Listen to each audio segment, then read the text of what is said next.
now we're going to start looking at weak acids. And just like with strong acids, how I can give you some information and ask you to find the pH, we can also ask that of weak acids. The difference is what the word weak means. If you remember, strong acids dissociated completely. That's all the word strong meant, was it dissociated completely.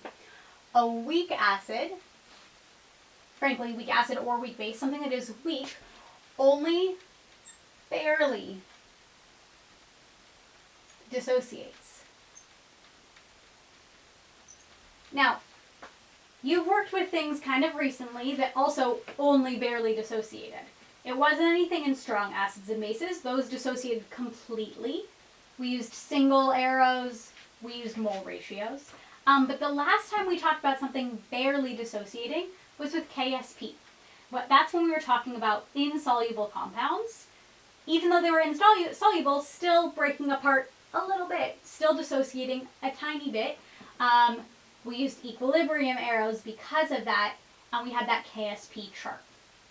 With weak acids and bases, because they barely dissociate, we also are going to use equilibrium arrows in our dissociations.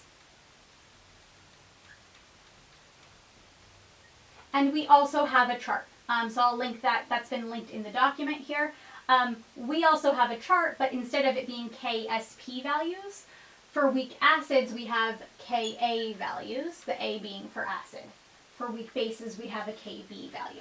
So a question right now would be, like, that you might have, would be, well, shoot, how do I know when I have to do equilibrium arrows and ice charts versus what we were doing the whole rest of this chapter, where it was just a single arrow and occasionally a mole ratio? Remember that for all of the strong acids, you memorize them. There were 6 strong acids. If I ever give you a problem with one of those, treat it like you did before. Treat it like a strong acid. If it's not one of the ones you memorized or on that list of 6 that I gave you, it's a weak acid. In terms of acid versus base, we'll get to that.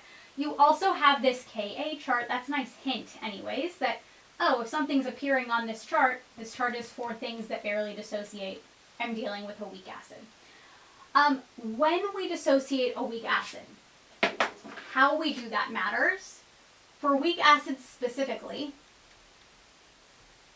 when we dissociate them, exactly 1 H plus falls off.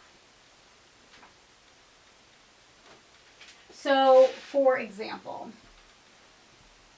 if I tell you that H3PO4 is a weak acid, well, a hint that it's an acid is that it starts with H. All of your strong acids, HCl, HNO3, HBr, HI, they all started with hydrogen. So if you have something that starts with an H, it's probably an acid. But this is not one on that list of 6 I gave you, so I know this is weak. Therefore, when I dissociate it, I use equilibrium arrows. Exactly 1 H plus falls off. So an H plus falls off of this.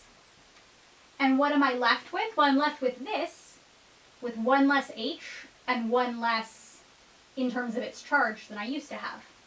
So H3 becomes H2PO4. It was neutral. It had no charge. So altogether, this has to have no charge.